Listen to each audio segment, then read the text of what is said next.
will be addressing these four issues today. Why arrows are OT, then I'll encourage you to start your journey and how you can do that.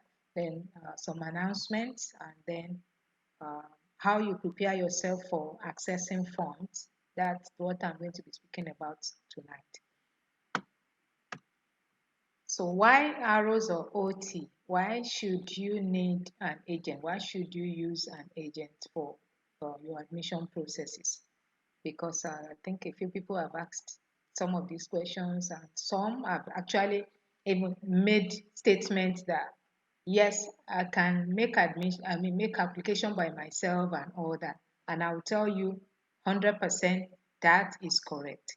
You can send in your application, you may be lucky they attend to it, and you'll be offered uh, admission. So it's not getting the admission may not be the big issue that you will have.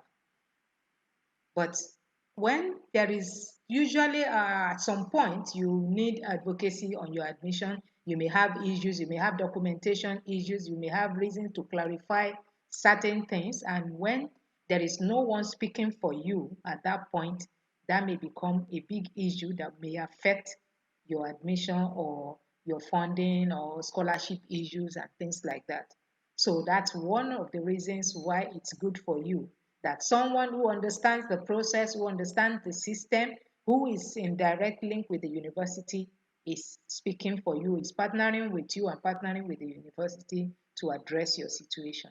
Secondly, there are immigration opportunities. And from the interactions we've had over the past few weeks, most people who want to go to study abroad are doing so because they look forward to the opportunity to immigrate. And when you want to do that, uh, you need information. Some of this information comes directly to the agent because they are in partnership with the systems over there. So when they are representing you, then you can get this information free of charge. Sometimes it could be funding opportunities with universities that they are partnering with. And when you are in partnership with them as well, you get this information and you can use this information. Sometimes when your application is being put in, that's when they also put in for some funding opportunities for you. And they can pursue that and make sure that you get it. If you are not in partnership, there is no way of enjoying such opportunities. Now, the biggest one is the visa issue, which is the major challenge that most people have when it comes to going over. You already got the offer letter, you have everything you need to go, but then visa becomes an issue. There is a special visa arrangement with the university. So it will be the university actually speaking for you with the partner organizations that will make sure that your visa arrangement pulls through easily. So that is something that you cannot access otherwise. Only by partnering with the agent can you access that. So that is one of the biggest reasons why uh, that becomes a necessity if you are really, especially if you want to go to countries like UK, US, Canada, or Australia as well. And then there is the other issue that is linked to that, which is the five-country conference issue. I'm going to be speaking on that in the next slide. So this five-country conference high-value data sharing protocol, it was an initiative that was signed into law, so to say, in 2009. And what it does, it enables biometric data sharing between member countries. The member countries, as usual, are United Kingdom, the USA, Canada, Australia, and New Zealand.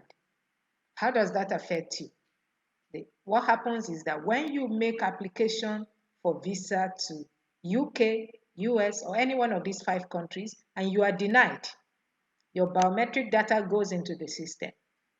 The next time you apply for visa in one of the countries again, they share the biometric data that you saved in the other country with the new country you are applying to. That reduces your eligibility for visa. So the more you apply and get denied visa, the more you reduce your chances of getting a visa later on with any one of these countries. So one of the best way to avoid going and getting denied will be to have someone who can speak for you and someone who is making a promise of this can be done. So I think this might be the biggest reason why you need someone who is familiar with the system, someone who is in partnership with the system. So I will want to also advise that if you are not totally ready to go abroad, don't play around with applying for visa here and there because you might be doing yourself a disservice. Okay, so that's why arrows. And then how it works, I think I mentioned this last presentation as well. Just register with arrows to access uh, the, all of this will be free after your registration with arrows. You can send an email. The address is on the screen. You can also chat them up. The WhatsApp number is also there. So course selection guidance, because as you can see, there are opportunities that are not even in the universities, I mean the mainstream universities that you have in colleges, but you may not know any of this because you are not familiar with how the system works over there. They know how the system works. They, even if there are things that are not clear, they can ask directly from those who are working in the system, and they can clarify and they can present to you very wonderful opportunities that you can access, like what I believe what you gained tonight from the sharing of Tomoe. So these are opportunities that you access by partnering. So go ahead and do your registration. And then, so for today, the announcement I'm having here, yes, we were supposed to be taking on Coventry University, United Kingdom this week, but for some unavoidable reasons, they couldn't make it. So they're postponing. They're going to give us a new date later on. And then we've been talking with the University of Manitoba in Canada. They will be coming on the program very soon, I guess in August. We'll let you know when we have a specific date. For United States, we are holding on with anything for the US for now because there is enough trouble going on over there with whether internationals will be allowed to stay or go sent back home. There are so many issues because of the COVID-19 situation. So for now, we are keeping anything about US in view. Australian universities, the partnership is going to be on very soon, so we will be having opportunity to hear from Australian universities as well. And then I mentioned this last time as well, there is the opportunity for you to use your unofficial transcripts to make your application now. Because of COVID-19 situation, the rules are relatively relaxed in most of the universities and colleges for now. So you can make application with unofficial transcripts, and when it's time for you to travel, when you start to process your visa, then you can present your official transcripts. So you have this time, so you don't miss the opportunity to make your application at this time. And then in subsequent webinars, we're going to be presenting specific scholarship opportunities for Africans and for Nigerians. Many people have been asking that. So we are putting together the opportunities, and we will let you know as soon as that is ready. And then there are also some special immigration opportunities that we receive information about. Some of them, I think I mentioned about the AIPP program the other time. There is also the another one that's the Northern Community Immigration Program as well, where schooling in particular provinces or communities earns you the opportunity of applying for your permanent residency in Canada. So it facilitates immigration for you if you school in those places. So for those who are getting in touch with arrows, you will be given the opportunity of maybe applying to schools in those communities so that you have the automatic opportunity of applying for immigrations, because for many of them, you just need to have schooled for 2 years. When you school for 2 years in those communities, other requirements, some of the major requirements are waived for you, so you can apply directly for immigration to those places. It's not the whole of Canada that is covered in these special immigration programs, just a few communities, sometimes just a few provinces. So these are opportunities that you can make use of. And then the required documentation for application, things you need to put together: your international passport. So if you don't have a passport, I'm going to assume that you maybe you are not yet ready, but if you are ready, please walk up to immigration office, get yourself an international passport. There is no way you can make application without your international passport. Certificates of all your previous qualifications, you need that. And transcripts or official results, that's unofficial transcripts. So official transcripts or unofficial transcripts related to whatever certificates you are presenting, your research proposal for those who are applying for research programs, and then any other supporting documents like the issue of license, your license, or your could be maybe your appointment letter for universities where you can take advantage of work experience. Langara doesn't have that, but a number of other universities do. So for such universities, you may need to present some additional documents to access certain opportunities. So these are the documents you need to put together. As soon as you do, you can just email them to Arrows, and then you can kickstart your study abroad program. So for tonight, I'm going to be addressing these 10 points on some of the things that can help you in preparing to access funding opportunities when you go abroad or before you go. So straight up, the first one is you need to build a good CV that showcases your I deserve it characteristics. And what do I mean by that? Why will anybody want to give you a scholarship? You need to show that you deserve it. And the only way you can do that is building a good CV. So develop a good CV. You can go online. You can find good templates that can showcase your skills, that will help you to showcase your skills. You can find templates that are applicable to the country that you're interested in. So that is something that will really help you. There are also services, CV development services online that you can take advantage of. So do that for yourself, please, because it can't. You will not be there when some of these decisions are being made regarding you, regarding your application. Only your CV speaks for you. So you want your CV to say the things that you will love to say if you were to be present. So you need to package it well. Don't send a shabby CV out, please. Tip 2, what are you bringing to the table? I always say this because we are all very interested in scholarships. Everybody wants scholarships. But then the truth of the matter is we are all very familiar with the saying that there is no free lunch anywhere. So why should anybody want to give you scholarship? What are you bringing to the table? What do you have to offer the university that is giving you the scholarship? There must be something special about you, so you need to work on that.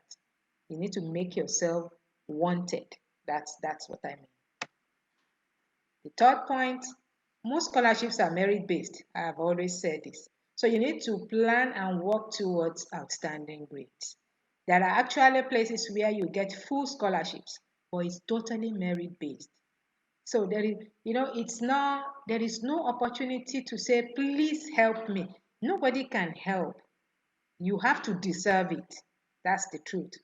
So you need to plan and work towards outstanding grades. A lot of times when your CGPA has to be very high, or if you are going from high school to study for bachelor's, your high school results must be excellent. And when that happens, you put yourself in a position to be able to take advantage of many of these opportunities. So if you're thinking about going abroad and you're thinking about opportunities for funding, for scholarship, please from now begin to work towards making your grades outstanding. Tip number 4, plan on your initial cost because most scholarships are accessible after resumption. So that is a fact. I think for those who were there during the presentation, Tomoe also mentioned that they have scholarships, but you need to come first. So the scholarship will only be open to those who are already registered as their student. What that means is you need your initial cost. Your first year cost, you need to put it together. And because if you are waiting for someone to pay your initial cost and probably pay your flight ticket and give you accommodation for free, it's not likely to happen. So plan on your initial first year cost, and you know that when you go to any of these Western nations, you have the opportunity of working. And I know that I'm speaking to very hardworking people, so I am not in any doubt that you can work your way through your tuition in your second year after your first year. But then you need your initial cost to be able to take up. So put that together and see how you get there. When you get there, you're going to have the opportunity of applying for many scholarships, and then that will ease your journey. And you will also be able to work and then. So just in addition to that, allow for first year tuition of around 14 to 20,000 Canadian dollars and living cost of around 6 to 12,000. So it depends on you. It depends on how large you want to live. It depends on what kind of food you want to eat. It depends on the kind of maybe transport system you want to use. You may even want to buy a car. So it depends on you. That's what I'm saying. Uh, I give that allowance so that you don't get scared by the cost and then you run away. And first year is 2 semesters. So usually they will only ask you to pay for 1 semester in most of the schools. So if you're able to pay for 1 semester, which would be like, let's say between 7 and 10K, then you also have a little breathing space to plan for the next semester. But usually, because it takes time to settle down in a new place, it takes time for you to find your feet. That's why it's safer for you to actually have your first year tuition with you. Apart from that, because of the difference in the education system where you are coming from and the country where you are going now, a lot of times people suffer from a lot of pressure trying to adjust to the system. And if you are going to a country that the weather is also different from where you are coming from, that's another battle that you may need to fight. So you don't want financial stress on top of all of that. So it's always safer to allow for the first year tuition and living cost. Then you can settle down, get to understand the system, and then you can know where to put your feet. You already know people who can direct you and show you how things work. And then point number 5, pay very good attention to extracurricular activities. Get involved as much as you can without allowing it to affect your academics. So do as much as you can and as much as you are sure that it's not going to affect your academics. The reason for this is because when you go and you play the joker of I am a very studious person, you cannot apply for scholarship when the opportunity comes because they want people who have a social life. They want people who are involved in activities on campus. They want people who are doing things to promote the image of the university. So when you are not involved in any extracurricular activity, you deny yourself the opportunity to be recognized or to take any advantage. Because a lot of people make these mistakes. You go to a university and you stay there for 2 years, you don't know anyone, you are not connected to anybody, you don't participate in any social activity. That doesn't work. They put a lot of premium on extracurricular activities, and you need to get yourself involved. That is where you become obvious, that's where you become noticed, that's where you become known, that's where your voice becomes heard. And when the opportunities show up, you can take advantage. Sometimes in some universities, some countries, even for you to be able to live in on-campus accommodation, this is another, this counts for you. Because for some of them, because they don't have enough space to house every student, they reserve certain number of spaces for those who are helping by participating in extracurricular activities. So when you are one of them, you can live on campus throughout your stay. So these are things that you need to pay attention to. Don't just go to the library, and from the library you go to the mosque or the church, and then from there you go back to your room, and then tomorrow you repeat the cycle again. No, it doesn't work. You need to have a social life. You need to contribute to the social life of the community where you are studying. That's the only time you will be able to access opportunities when it shows up. Point number 6, research studies attract funding most easily, and they also offer you the co-op option. So they are your best opportunity when it comes to funding.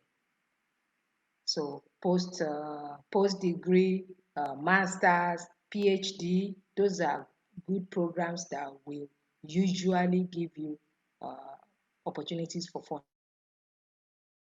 funding. So you should go for them. But then, yeah. The research content of most taught master's program is less than the required amount in most foreign universities. So, for example, most bachelor's program in Nigeria don't really have much research content, and many of the master's program have very limited research content, which is like maybe 4 units, a 4 unit research what do they the project, yeah, 4 unit research project or something like that. That is not enough for accessing such opportunities when you want to go outside.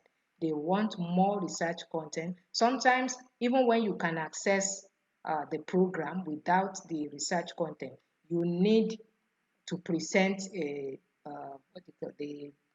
research proposal for you to be admitted. So these are things that you need to work on. So if you have done a program that is fully taught, then you need to develop your research skill, your research knowledge. So work towards doing that so that you can access good opportunities. Then, so if you are applying for a research program, usually you will be expected to present a research proposal when you are making your application. So please don't do a shabby research proposal, because the research proposal is what will be sent to your potential supervisor, and that is what says a lot about you. It tells the supervisor whether you're someone he or she will want to work with or not. So you don't want to present a shabby document, because it can make or mar your application. Some of them will just say that this person doesn't know what he's doing. I don't want this kind of student, because every supervisor wants a student that can do independent work. So you need to show from your proposal that you can do independent work. So take advantage of free or paid short courses online on research methodology, or how to craft a research proposal, how to find a research gap, and things like that.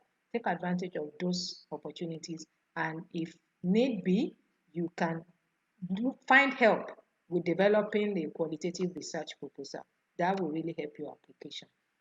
Tip number 9, think about having at least a publication if you are going for a research program, especially if you are aiming for a postgraduate research program. Please find out what it means to publish a paper and publish one. It enhances your opportunity more than you can imagine. I think finally, tip number 10, plan on making a good impression on your supervisor from takeoff. Put yourself together, especially if you're going to have to go through an interview. You want to speak in a way that the person will look forward to meeting you. You want to show whoever you are speaking with that you know what you are doing, you know what you are saying, that you have your stuff together. So please work towards that. Practice, practice. If you already have an idea of the research or the program you want to do, please put something together, maybe like a presentation that can help you to practice how to speak, how to present. You don't want to go there and then you're shaking and then you may be good. But if you present yourself like you don't have your stuff together, then you'll be making a wrong impression, and that may, deny you the opportunity that you are seeking for. So practice and, on how to present your points, how to present, make a good impression on whoever you'll be speaking with before it's time.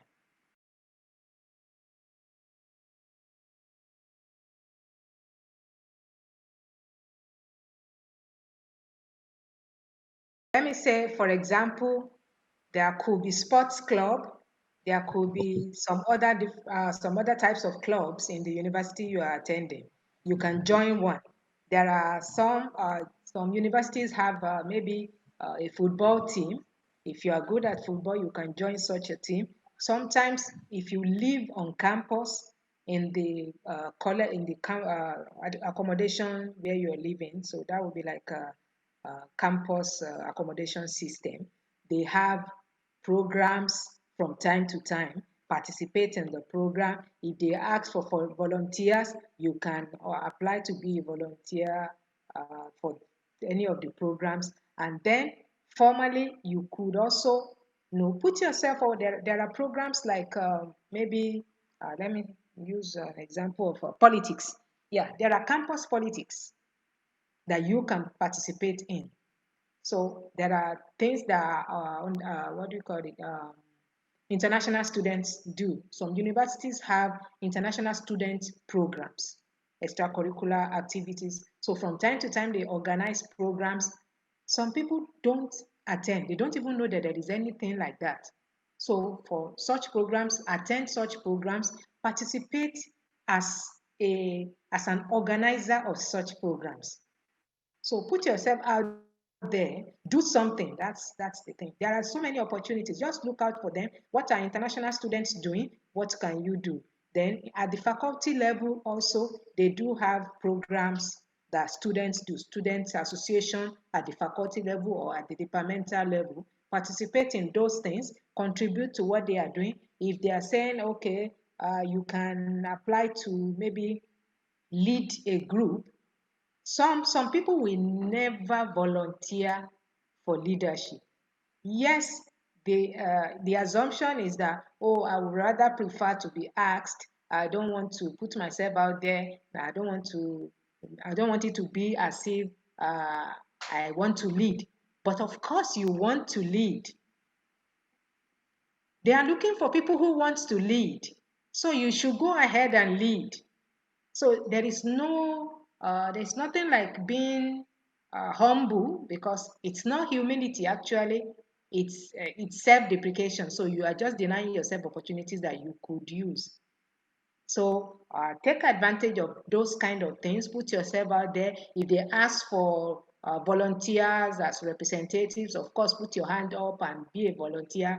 And if they ask for leaders for groups, of course, you can nominate yourself and things like that. So just be out there. And if there are things you also know how to do, like music, some people know how to play musical instruments, and they may be attending a university where they have an ensemble or a music team or things like that.